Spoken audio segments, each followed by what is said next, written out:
Sumainyo ang Panginoon, at sumainyo ang rin. mabuting balita ng Panginoon ayon kay San Mateo. Papuri sa iyo, Panginoon.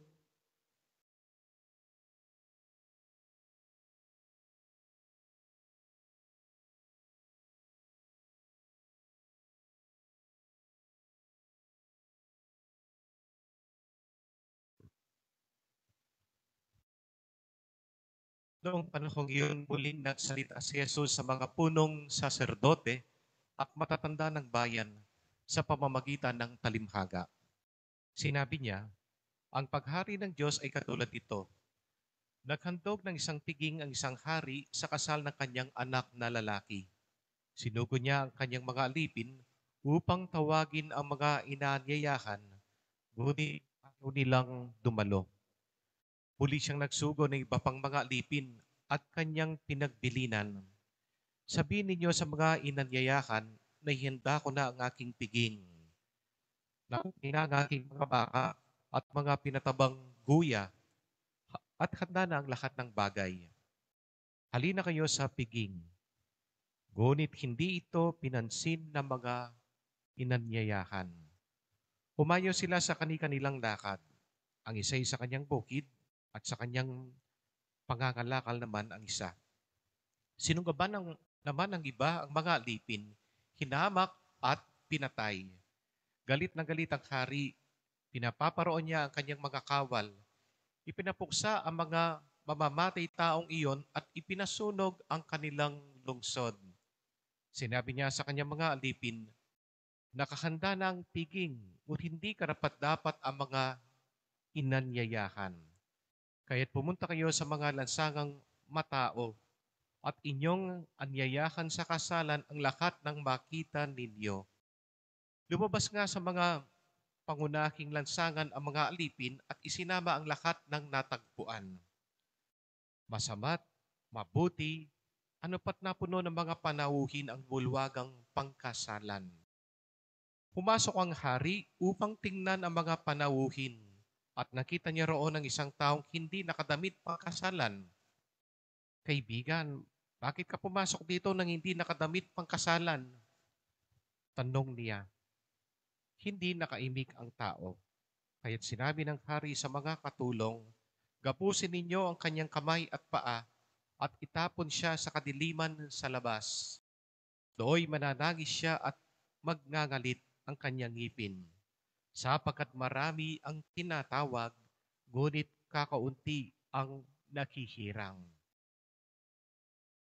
Mga kapatid, ang mabuting balita ng ating kaligtasan. Pinupuri ka namin, Panginoong Kristo. Muli magandang hapon sa inyong lahat. Palakpan po natin si Mama Mary. Nakadalawang linggo na pala tayo simula noong buksan natin ang Marian exhibit. Na po? Ngayon ay papatapos na at maya-maya ay ang Grand Marian Procession or Marian Images Procession. Na po? Sa bawat araw ay meron po tayong okasyon. Dito na lang po sa parokya po natin dahil po ay Marian exhibit, ah, may mga nagro-rosaryo at yung ibang mga Marian activities natin, Catechetical Day, ano pa ba, Grand BEC, Taize sa mga youth at kahapon Harana kay Maria, siyempre hindi diyan mawawala ang pagkain. Opo? Halo-salo po yan eh. Merong pagkain, merong sopas, merong ano pa ba yung mga niluto ni Natsel? Sotangon, spaghetti, yung iba may nagbibigay ng pagkain din, may pandesal, may kape. Tayo pa kaya dito sa komunidad po natin. Apo? Marami pong salo-salo. At sumasarap ang pagkain, hindi po nang dahil sa pagkain, kundi po nang dahil sa iyong kaharap. Ang sarap ay nasa kaharap. Di po ba? Kahit po simple lang ang iyong luto, kahit tuyo lang ang ulam. Sabi ko nga sa mga nakarang pamilya ko, kami, nung malita ko, masaya kaming pamilya, masaya kami ng 8 magkakapatid At ang si nanay at si tatay, kahit ang ulam namin ay mantika at toyo. Di ba? Dinanas natin yan, mantika at toyo. O kaya gatas ng tigre. No? Kala ko noon, totoo, mayroon kaming gatas tigre. Meron kaming tigre. Ngayon pala, nung po tinikman ko, ano lang, lasang asin. Kasi tubig lang at asin lang pala yung gatas tigre. Eh sabi ni nanay, ay wala na yung tigre eh, kaya iba na yung lasa. Kaya ayan ay gatas manok. Para magkakaroon ng gatas ang manok. Pero sarap na sarap ka dahil yon ang bigay ni nanay. Dahil yon ang pinagsasaluhan lang po natin. Wala naman po kasi sarap ng pagkain. Yung sarap ay nasa ating kaharap po mismo. Opo. Mahilig po tayo po sa mga okasyon. Kahit nga po sa mga burol, ipinagtsatsagaan po natin. No? Pag tayo po nagugutom, magkikibalita ka sa mga purok leaders. Sino kayo may patay dito? Baka may patay. Sa mga may mga burol, siyempre po kung isang linggo yan o kung 2 linggo pa, di 2 linggo kang busog. Meron ka pang candy, meron ka pang pakape. No? Meron ka pang butong pakwan. Kung mayaman yung namatay, meron pang pasalubong. Meron pang yung pasalubong ng cupcakes, no? Ngayon nagle-level up na. Yung iba talagang meron pang masarap na bibingka, bibingkang nasi. Kahit po ako po mismo kumakain ako sa patay. Nung kinakain ko, paksi, hanggang papuntid tadya kanan ke. No? Kahit po dinuguan pa kakainin ko. Wala naman po akong kasilan-silan sa pagkain.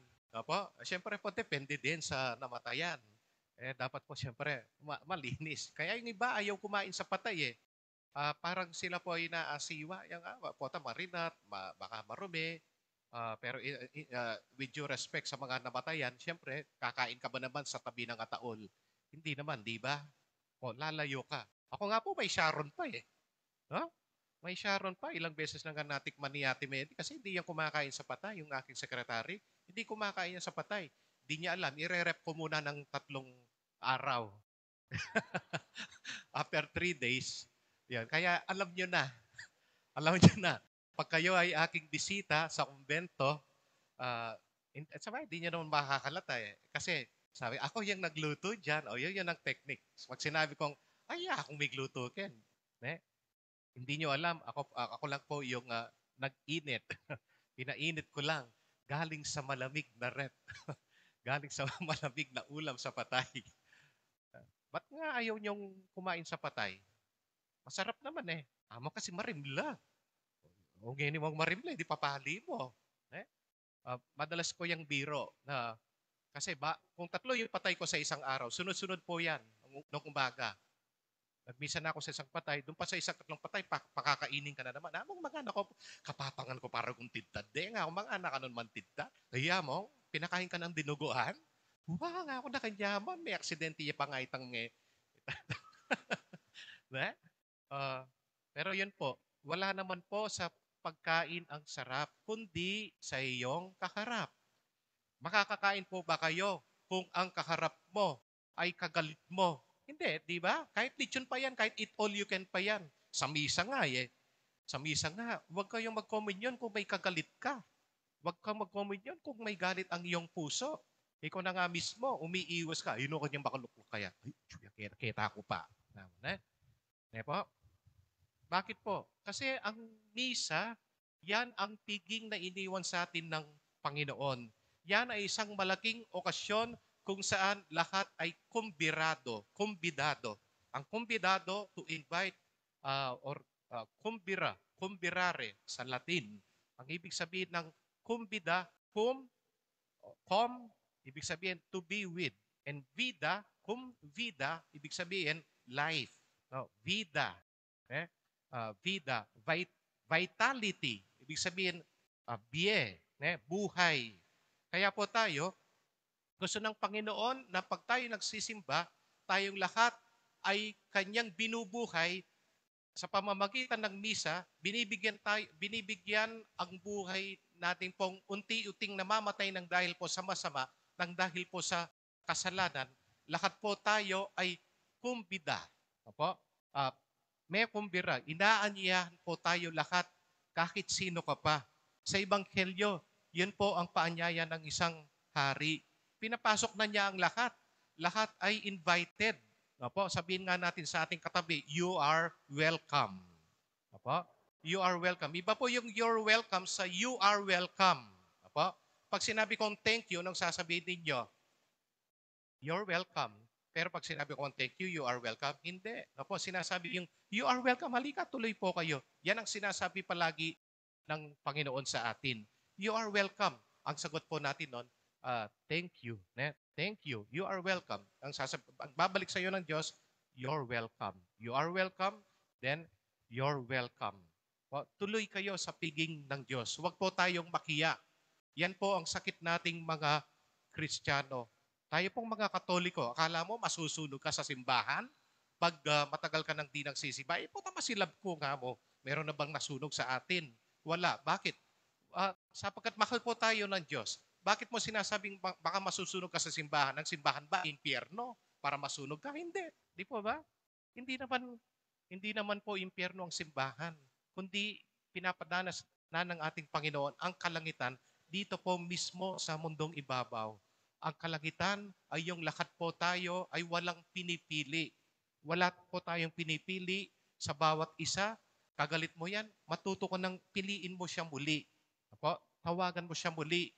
Ang sarap pong pakinggan, hindi lang po sa ating tenga, kundi sa ating puso. Kung ikaw ay dati niyang kagalit, kung ikaw ay nakaaway niya, tapos tetext ka niya, tatawagan ka niya, o pupuntahan ka niya ng personal. Pare, alanita, tara munta ka kaya kami. Napo kanyaman tane po, napakasarap. Bakit po? Kasi bati na kayo. Invited ka eh. Invited ka kahit meron siyang galit sa'yo. Kahit hindi kanya mapapataw, kahit parang walang kapatawaran ang ginawa mo sa kanya. Yan ang Panginoon. Muli inaaniyan po tayong magbalik sa Kanya. Sa papaanong paraan? Sa dalawang klaseng paraan. Yung una, sa ating kasuotan, external. Pag ikaw ba ay nagsisimba, magsusuot ka ba, magsushort ka lamang ba, at magsasando? Hindi. Depende po sa okasyon. Kaya po yung isang alipin po dito na hindi nakadamit pang kasal ay pinalabas. Opo? Kung stricto nga lang po tayo, yung nakikita kong mga nakasando dyan, baka nakasleeveless dyan, baka spaghetti strap dyan, ay palalabasin po natin. Pero nasa disposition po natin yan. Alam naman po natin yan. Matatanda na po tayo para pagsabihan pa na ito dapat ang inyong susuotin. No po? Wear your best dress. Every Sunday, every you attend the Mass. Pagka nagbe-birthday ka, naka-red ka, di mag-red ka rin pag sa misa. No po? Mag-red ka po, mag-birthday na. O pwede bang mag-red ka mo naman? O ibang kulay. Kasi sinasabi mo din kasi na red, swerte. Ne? Di gagawin kanyang pinagpala ng Diyos kung yung magandang kasuotan mo ay yon ang isusuot mo tuwing misa. Pero yon secondary lang yon. Primarily, ang hinihingi ng Diyos ay ang paghahanda ng ating kalooban. Ihanda, hindi lang po ang kasuotan, kundi mismo ang ating kalooban. Mapagpatawad po ang Diyos. Magpatawad ka na. Yung pupunta ka po dito sa piging ng Panginoon, sa kanyang banal na Eucharistia, yung pong lahat ay kapatid mo kay Kristo. Hindi yung pong sa kabilang corner, patago-tago ang iyong kaaway dahil tinuturing mo siya talagang kaaway. Opo? Tayo po ay magkakapatid kay Kristo. Ngayon po, tapos na po ang Marian exhibit po natin, ang katanungan dyan, sa ilang araw kang nagro-rosaryo, ilang araw kang nagdarasal, kumusta naman ang iyong kalooban? Nalinis ba ang iyong kalooban? Nanghingi ka ba ng grasya, ng kapatawaran sa ating Panginoon?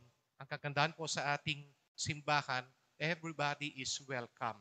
Lahat po ay palaging inaanyayahan. Wala pong pinipili ang Panginoon sa atin. Lahat po tayo ay kanyang pinili, lahat po ay kanyang tinawa. Sa bawat pamisa nating dinadaluhan, dumadalo tayo hindi lamang para humiling at humingi, kundi para po tayo ay magpuri, magpasalamat, at para tanggapin ang Diyos sa pamamagitan ng kanyang salita at Eucharistia. Tignan po ninyo, sa lahat po ng okasyon, Kaya po hindi po natin maipagpalit ang Santa Misa. Hindi kompleto ang iyong buong linggo kung hindi ka nagsimba. Di po ba? Parang hindi ganap, hindi kompleto. Parang kang nanghihina. Kasi ang pinakamahalagang okasyon na ibinibigay ng Diyos sa atin ay ang Santa Misa. Para kang hindi nag-birthday kung hindi ka nagsimba. Turo sa atin ng mga magulang yan. Di baling wala kang handa, nakapagsimba ka lang. Opo? Unang-una, magsimba ka. Kasi yan nga, kumbida, buhay.